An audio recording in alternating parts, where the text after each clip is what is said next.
I need you. Those 3 words changed everything. They came from a boy who hadn't spoken in years. The little prince everyone believed was lost inside his own silence. When he looked at me and whispered them, time itself seemed to stop. And before I could even breathe, his father, the Alpha, the most feared man in the Packlands, stepped closer, placed his hand on my shoulder and said, his voice deep and trembling with emotion, "We need you."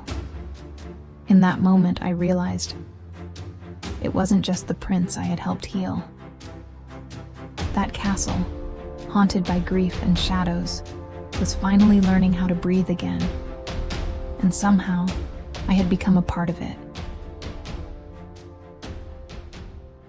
The air was thick with tension, heavy with unspoken words and buried grief. How does one find their voice amid silence? This question echoed in my mind as I stood at the edge of the Packlands, the sprawling territory of the Werewolf clan, feeling more like a ghost than a living being. I was merely a servant, an orphaned Omega, navigating a world where my existence seemed to be a whisper against a cacophony of sorrow and loss. The Packlands were a blend of rustic charm and untamed wilderness, where towering pines reached for the sky, their branches swaying like weary arms under the weight of the clouds. The scent of earth and pine filled the air, mingling with the distant sound of laughter from the village, a stark contrast to the heaviness that clung to me. I had always found solace among the trees, their steadfastness offering a sense of comfort I often lacked as I sought my place in this pack, struggling with the memories of my own lost family. I had a natural affinity for children, a gift that often made me feel more at home than in the presence of my fellow pack members. I found joy in their laughter, warmth in their innocence. But today, that joy was overshadowed by the unshakable feeling of dread that settled in my stomach like a stone. Today, I would encounter the prince, a boy who had become a legend of sorts, a mute child, haunted by the shadow of his mother's death, his heart encased in walls of anger and isolation. As I approached the pack house, the central hub of our community, my heart raced. The structure loomed before me, sturdy yet filled with the weight of history, a place where bonds were forged and broken, and where loss echoed through its walls. I had volunteered for service at the border, but the Alpha, Ethan, had summoned me to care for his son. The task was daunting. The boy was known for his ferocity, his rage manifesting in violent outbursts, his silence a plea for help that few could decipher. The sun hung low in the sky, casting a golden hue over the landscape, but all I could feel was the chill of uncertainty. What if I failed? What if I couldn't reach him? As I stepped inside, the atmosphere shifted, the laughter of the village fading into a distant memory. The pack house felt alive yet oppressive, filled with whispers and wary glances. I took a deep breath, grounding myself, reminding myself of my purpose. I was here to help, to connect, and perhaps to heal. The hallways were adorned with symbols of our lineage, vibrant tapestries depicting the story of our ancestors, but my gaze was drawn to a door at the end of the corridor, slightly ajar, revealing a glimpse of the boy within. Liam was sitting on the floor, surrounded by toys that lay abandoned, a stark contrast to the vibrant energy of youth. His dark hair fell across his forehead, and his eyes, pools of stormy gray, held a depth of sorrow that belied his age. I approached cautiously, my heart pounding in my chest. The moment I stepped into the room, he turned to me, his expression shifting from curiosity to fury in the blink of an eye. The silence between us crackled, thick with unexpressed emotions. "Get away!" he shouted, though his voice was but a whisper, a haunting echo of his inner turmoil. His small fists clenched, and I could see the tremors of suppressed rage coursing through him. I took a step back, my instinct screaming to flee, but I forced myself to stand my ground. "I'm not here to hurt you," I said softly, my voice steady despite the tumult within. "My name is Sarah. I want to help you." He glared at me, his eyes a mixture of defiance and pain, and in that moment, I understood that every ounce of his anger was a reflection of his grief. I felt a surge of empathy for this boy who had lost so much, the weight of his trauma pressing down on him like a shroud. "You don't know anything about me." His voice broke, the intensity of his emotions spilling out like a dam that had finally burst. "No, I don't," I admitted, kneeling down to his level, attempting to bridge the chasm between us. "But I know what it's like to feel alone. I know what it means to lose someone you love." For a brief moment, something shifted in his expression. I saw a flicker of vulnerability, a glimpse of the boy behind the walls he had built. But just as quickly, it vanished, replaced by a fresh wave of anger. He lunged at me, and I instinctively raised my hands, not in defense, but in an effort to show him I meant no harm. "Liam!" a voice boomed from the doorway, and I turned to see Ethan standing there, his presence commanding yet filled with concern. Enough. The boy froze, his anger momentarily quelled by the authority of his father. Ethan's gaze softened as he looked at me. Are you all right? I nodded, my heart still racing. He just needs time, I said, keeping my tone calm. I understand his pain. He feels abandoned. Ethan's expression darkened, and I could see the guilt etched on his face. I thought bringing someone in might help, he said, his voice low and strained. He hasn't spoken since. His words trailed off, but the implication hung heavy in the air. Liam's mutism was a wound that had never healed, a reminder of loss that clung to the family like a shadow. I'll come back, I promised, turning my attention back to the boy, who now looked at me with a mix of confusion and anger. I'll keep coming back until you feel safe. For a moment, Liam's gaze locked onto mine, and I could feel the weight of his unspoken words pressing against the silence. I need you, he seemed to whisper with his eyes, though the words never left his lips. With a final glance at Ethan, I stepped back into the corridor, my heart heavy yet hopeful. I had made a promise to a boy who needed someone to believe in him, and I was determined to keep it. As I exited the pack house, the sun dipped below the horizon, casting long shadows across the ground. I felt a renewed sense of purpose stirring within me. I was no longer just a servant. I was a bridge between two worlds, the world of grief and the world of healing, and I was ready to embrace whatever came next. In the distance, the howl of a wolf echoed through the trees, a haunting reminder of the pack's unity. But for me, it symbolized something more, a call to action, a challenge to rise above my own fears, and a chance to reach out to the silent boy who needed me. I took a deep breath, the cool evening air filling my lungs, and began to walk back towards the village, my heart set on returning to Liam. I would find a way to break through the silence that bound him, and together, we would navigate the shadows of our pasts. The sun dipped low on the horizon, casting long shadows across the packlands. I stood in the doorway of the pack house, my heart racing as I prepared myself for the task ahead. This was no longer just about surviving my position as an Omega. It was about forging a connection with a boy who had lost everything, just as I had. Liam, the mute prince, was my new responsibility, and with his anger bubbling beneath the surface, I felt the weight of that duty pressing heavily on my shoulders. As I stepped inside, the air was thick with the scent of pine and the faintest hint of smoke from the fireplace. My stomach clenched with anxiety, but I reminded myself that I had faced worse than this. I had lost my family. I had been cast aside. If I could help Liam in some small way, perhaps I could find my own purpose within these walls. I found him in the dimly lit room, sitting on his bed, his small frame hunched over as if he were carrying the weight of the world. His dark hair fell into his eyes, and I could see the tension in his shoulders, a physical manifestation of the turmoil inside him. I approached cautiously, remembering our last encounter, the fury that had erupted from him like a storm. Liam, I said softly, trying to bridge the chasm of silence that lay between us. He looked up, his piercing blue eyes locking onto mine, and I saw a flicker of recognition, a glimmer of hope buried beneath layers of grief. I took a deep breath, gathering the courage to step closer. I know you're not feeling well. I'm here to help you. I offered him a small wooden wolf I had carved in my spare time, an homage to the creatures we both were part of, yet so different in our experiences. I thought you might like this. His gaze shifted to the wolf, and for a moment, I thought I saw a spark of interest in his eyes. But then, just as quickly, it vanished, replaced by the familiar scowl that had become his default expression. He shoved the carving away, his frustration palpable. Liam, please, I said, my voice barely above a whisper. I know you're angry. I can't pretend to understand your pain, but I want to help you if you'll let me. I felt vulnerable, standing there, offering pieces of my heart to a boy who had built walls so high that even I, a girl used to solitude, felt insignificant. He turned away from me, staring out the window, and I could see the tension in his jaw. I took a step back, unsure of what to do next. The silence stretched between us, heavy and suffocating. Just when I thought he would retreat into his shell again, he turned to me, his gaze suddenly fierce. Why do you care? He asked, his voice hoarse from disuse. It was the first time I had heard him speak, and the sound was like a crack of thunder in the stillness. You don't know me. You're right, I admitted, feeling the warmth of tears pricking at my eyes. But I want to. I want to know you. You're not alone, Liam. Not anymore. He hesitated, and then, with a flicker of determination, he spoke again, his voice stronger this time. You don't understand. I don't want help. I don't want anyone. Maybe that's true, I replied gently. But sometimes we need help, whether we want it or not. Losing someone you love changes everything. I know that better than anyone. I felt a pang in my chest as I thought of my own mother, the warmth of her embrace a distant memory. His expression softened slightly, and I seized the moment. If you'll allow me, I can share my stories with you. Maybe they can help you remember that you're not as lost as you think. I took a seat on the edge of the bed, keeping my posture non-threatening.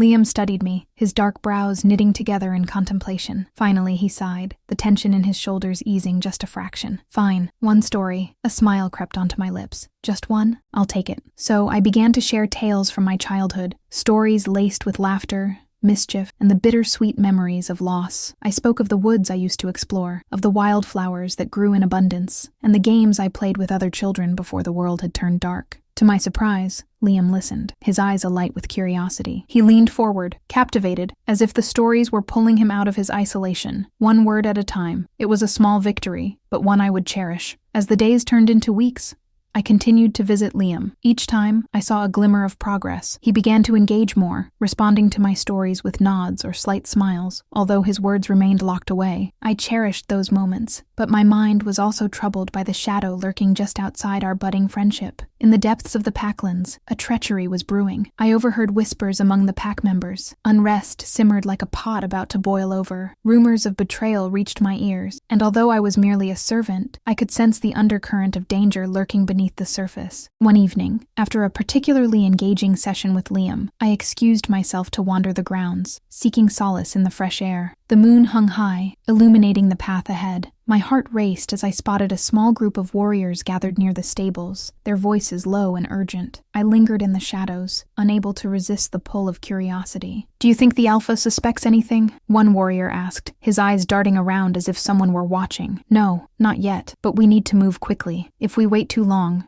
the plan will unravel," another replied, his tone laced with fear and determination. I pressed back against the cool stone wall, heart pounding in my chest. What plan? What treachery were they speaking of? I strained to hear more, but their words faded into the night. Returning to the pack house, unease settled in my stomach. I had to tell Liam. Despite the potential risks, I knew he needed to be aware of the danger that lurked in the shadows. I was bound to him now, and keeping secrets would only deepen the divide between us. The following day, I found him in his room, a look of concern etched on his young face. "What's wrong?" he asked, his voice barely above a whisper. "Liam, I need to talk to you about something important," I said, my heart racing at the weight of my words. "There are whispers among the pack. I think there might be a traitor." His eyes widened, and for a moment, I could see the same fear mirrored in his expression that I felt in my heart. "What kind of traitor?" he asked. I hesitated, unsure how to convey the gravity of the situation without overwhelming him. "I don't know for sure, but I heard them talking about a plan, something that could hurt our pack." I took a step closer, lowering my voice. "We need to be careful. We can't let anyone know we're aware of this." Liam's gaze hardened, and I could see the inner conflict raging within him. "What do we do?" I met his eyes, feeling the weight of his question settle heavily between us. "We need to gather more information. We can't act until we know what we're up against." The silence that followed felt heavy, but I sensed a shift in him, a flicker of resolve that hadn't been there before. This boy, once lost in his silence, was beginning to awaken. "Okay," he said finally, his voice steady. "I'll help you." As I smiled at him, a sense of hope blossomed in my chest. Together, we would navigate this darkness. Together, we would uncover the truth. But as I began to formulate a plan, I couldn't shake the feeling that the dangers lurking in the shadows were closer than we realized. I had a choice to make, to protect Liam and risk my own safety, or to ignore the threat and risk losing everything. And in that moment, as I faced the uncertainty of our path ahead, I knew one thing for sure. I was no longer just a servant. I was a guardian, and I would do whatever it took to protect the prince. If you want to see how Sarah and Liam navigate this dangerous path together, don't forget to subscribe to the channel. Join us for the next chapter of The Alpha King's Son Never Spoke After His Mother Died, Until He Whispered, "I Need You," where secrets will unravel and choices will be made. Your support means everything, and you won't want to miss what comes next. The tension in the air was palpable, a thick fog of uncertainty wrapping around me as I stood at the threshold of the pack house. With each heartbeat, I could feel the weight of what was about to unfold. I had uncovered the truth behind the whispers of betrayal, but could I convey it without losing everything I had come to care for? The corridors of the pack house were eerily quiet, an unsettling hush that seemed to mirror my own trepidation. I had to confront Peter. The advisor, with his sly smile and calculated gaze, had overseen the machinations of the pack for too long. I could feel the pit of my stomach knotting, a prelude to the confrontation that awaited me. As I approached the council room, a sense of dread washed over me. I had to speak up. Ethan needed to know what I had discovered. My heart raced as I pushed open the heavy wooden door, revealing the stark room filled with maps and dimly lit by flickering candles. Ethan stood at the far end, his back to me, his powerful form silhouetted against the backdrop of the pack's insignia. "Ethan," I called, my voice breaking the silence. He turned slowly, his deep blue eyes searching mine, filled with a mixture of concern and confusion. "What is it, Sarah?" he asked, his voice steady, but I could sense the underlying tension in it. I found something," I stammered, my courage wavering as I stepped further into the room. "It's about Peter." Before I could finish, Peter entered the room, his presence chilling. He wore a mask of calm, but the glint in his eyes betrayed a darker intent. "Ah, Sarah, I see you're here. I trust you've been keeping yourself busy?" His words dripped with condescension, and I felt a surge of anger rise within me. "Busy uncovering your lies," I shot back, my voice gaining strength as I confronted him. "You've been feeding the pack false information. You're the traitor, Peter." The tension in the room thickened, and Ethan's expression shifted from confusion to alarm. "What are you talking about?" he demanded. "Liam's mother didn't just die. Peter killed her." The words spilled from my lips like poison, and I could see the impact of my revelation land heavily on Ethan. She discovered his plans, his ties to the Shadow Claws. Peter's facade cracked, anger flashing across his face. "You have no idea what you're meddling in, Sarah," he hissed, stepping closer, his voice a low growl. "You think you can just waltz in here and accuse me? You're a servant, nothing more." "Enough!" Ethan's voice boomed, reverberating off the walls. "If there's truth to this, I will hear it." The authority in his tone silenced Peter momentarily, and I pressed on, my heart racing as I laid out the pieces I had uncovered, the meetings I had witnessed, the token I had found with the unknown symbol. As I spoke, I could see the shift in Ethan's demeanor. The weight of my words was settling in, and I hoped he would finally see the threat lurking within their ranks. But Peter was quick to regain his composure. "You're a fool for believing her, Ethan. She's just trying to stir trouble." Before I could counter his claims, Peter's expression darkened. "You shouldn't have come here, Sarah. You've just signed your death warrant." In that moment, a signal echoed outside, a horn blast, sharp and urgent. Peter's eyes widened, and he turned to Ethan with a smirk. "You've just triggered the attack, Your Majesty. Your precious pack is about to be overrun." My heart dropped as I processed his words. The Shadow Claws were coming. "Ethan, we have to protect Liam," I cried, fear gripping me. Without waiting for a response, I turned and raced toward the stairs leading to the upper floors. The sound of chaos erupted from outside. Shouts, growls, and the clash of bodies filled the air. A cacophony of battle. I dashed through the hallways, my mind racing as I navigated the familiar paths. The weight of what was happening pressed down on me, but I couldn't falter. Liam needed me. I could already envision the fear in his eyes, the fragility of his spirit, and I couldn't let him face this alone. As I reached the door to his room, I hesitated for a heartbeat, steeling myself against the horrors that might lie within. I burst through the door, finding Liam huddled in the corner, his wide eyes filled with fear. "Liam!" I rushed to him, kneeling beside him. "We have to go. It's not safe here." He blinked at me, confusion etched across his face, but as I reached for his hand, desperation surged within me. "Please, we have to hide. I can't let anything happen to you." He nodded, and I pulled him to his feet, leading him toward the secret passageway I had discovered during my earlier explorations of the pack house. We slipped into the narrow tunnel, the darkness swallowing us as we moved deeper into the earth. The sounds of the battle faded, but my heart pounded louder than ever. I could feel the weight of Liam's hand in mine, a lifeline in the chaos. As we turned a corner, I glanced back, only to find Peter standing at the entrance, a malevolent grin on his face. "You think you can escape me, little girl?" he taunted, his voice echoing in the tunnel. "Stay close to me, Liam," I whispered, my voice shaking but determined. We hurried down the dim corridor, the air thick with dust and the scent of damp earth. Just as we reached a fork in the path, Peter's voice echoed behind us, chilling and relentless. "You're trapped, Sarah. You can't save him." Suddenly, the ground beneath us rumbled, and I turned to see shadows creeping closer, the looming figures of the Shadow Claws emerging from the darkness. Panic surged within me, and I grabbed Liam's hand tighter, urging him forward. "Liam, we can't stop now," I urged, but he hesitated, glancing back at the encroaching shadows. "Stay with me," I cried, fear lacing my voice. In that moment, something shifted within him. I saw a flicker of defiance in his eyes, and it ignited a spark within me. "Liam, you're stronger than this. You can get through this." He took a deep breath, and for the first time since I had met him, I saw the resolve in his face. "I need you," he whispered, his voice breaking the silence that had cloaked him for so long. The words sent an electric shock through me, a rush of warmth in the midst of chaos. "I'm right here, Liam. I won't leave you." It was as if the floodgates had opened, and in that moment, I could see the boy he was beneath the layers of pain and silence. It was a declaration of trust, and it fortified my resolve. We turned to flee deeper into the labyrinth of tunnels, but just as we moved, Peter appeared at the entrance, his face twisted in fury. "You think you can escape? You're merely prolonging the inevitable." Before I could react, the shadows surged forward, and I pushed Liam behind me, ready to shield him. But just as Peter lunged, a roar echoed through the tunnel, a primal sound that sent chills down my spine. Ethan emerged, transformed into his wolf form, a majestic beast of pure power and fury. He barreled toward Peter, teeth bared, and in that moment, the air shifted. The confrontation between the two was swift and brutal, the clash of fur and flesh echoing in the confined space. Liam clutched my hand tighter, eyes wide with awe and fear. I knew I had to shield him from the violence, but the sight of Ethan, my alpha, fighting for us filled me with a fierce hope. "Stay close to me," I urged Liam once more, my voice steady despite the chaos. As Ethan and Peter battled, I could see the determination in Ethan's eyes, a fierce protective instinct that surged through him. With one final, powerful move, Ethan overpowered Peter, sending him crashing to the ground. In that moment, time seemed to freeze. Peter lay defeated, but the battle was far from over. Ethan turned toward us, his eyes blazing with a fierce intensity. "Are you both all right?" "Yes," I cried, relief flooding through me as I pulled Liam closer. Liam's gaze met Ethan's, and I could see the unspoken bond forming, a connection forged in the heat of battle, in shared pain and understanding. "Then let's end this," Ethan growled, his voice low and steady.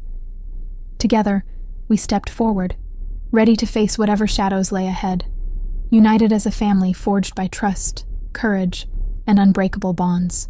The air settled into a fragile silence after Ethan's fierce confrontation with Peter, the fallen advisor now lying unconscious on the ground. As I stood there, my heart pounding in my chest, I felt the weight of the moment wash over me. The shadows of the past had begun to lift, revealing the path forward, yet the enormity of what had just unfolded left me breathless. Ethan turned to me, his expression a mixture of relief and gratitude. His fierce presence was softened by the vulnerability that had emerged during the battle for his son. It was as if the burden he had carried alone for so long was finally being shared. In that moment, I could see the raw emotion in his eyes, a reflection of the turmoil both he and Liam had endured. "Thank you," he whispered, his voice barely above a murmur, but it resonated deeply within me. As I looked to Liam, still trembling from the chaos, I was struck by the profound change in him. The boy who had once been encased in silence now stood taller, empowered by the words he had finally found. His gaze met mine, and for the first time, I felt a true connection. A bond forged not just in shared grief, but in the promise of healing.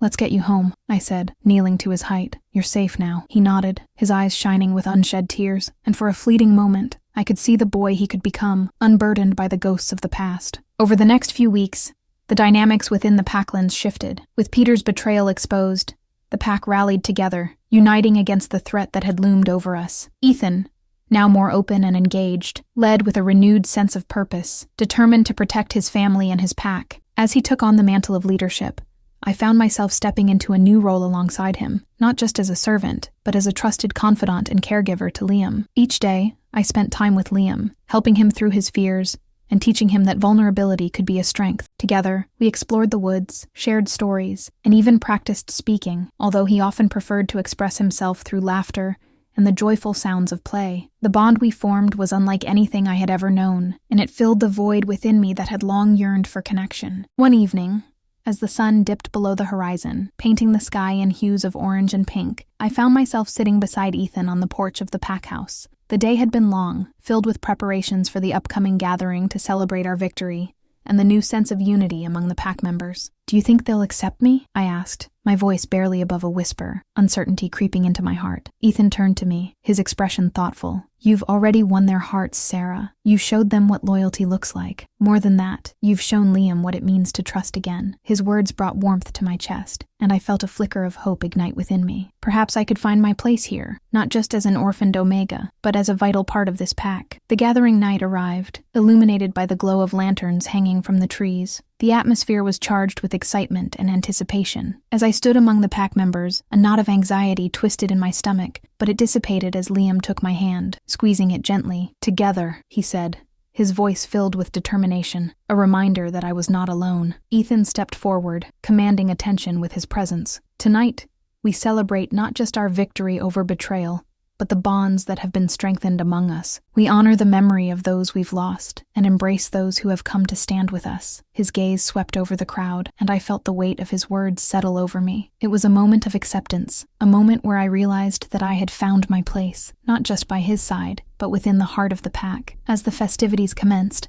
laughter and music filled the air. I watched as Ethan danced with Liam, both of them lost in moments of joy and lightness. My heart swelled with happiness, knowing that I had played a part in guiding them towards this moment of healing. As the night wore on, I felt a gentle tug at my sleeve. I turned to see Liam looking up at me, his eyes bright. "Come dance?" he asked, a smile breaking across his face. I chuckled softly, my heart swelling with affection. Of course. Together we joined the growing crowd, laughter mingling with music, and I found myself immersed in a world that felt like home. In that moment, I realized that I had not only found a family in the pack, but also a purpose in my life. As I spun with Liam, the world around us faded, and all I could feel was the warmth of connection and acceptance. I had transformed from a quiet servant into a guardian, a role that felt right, a role that resonated with my deepest desires. And then, as the night reached its peak, Ethan joined us, pulling me into the dance. "You've changed everything for us," he said, his voice low and sincere. "You've given Liam the gift of his voice, and you've brought light back into our lives. We need you, Sarah." More than you know, the words hung in the air, a promise that echoed in my heart. As we danced under the stars, surrounded by the laughter of our pack, I felt the weight of grief lift, replaced by a sense of belonging that I had never thought possible. In that moment, I understood the true meaning of family. It wasn't just about blood or lineage. It was about love, trust,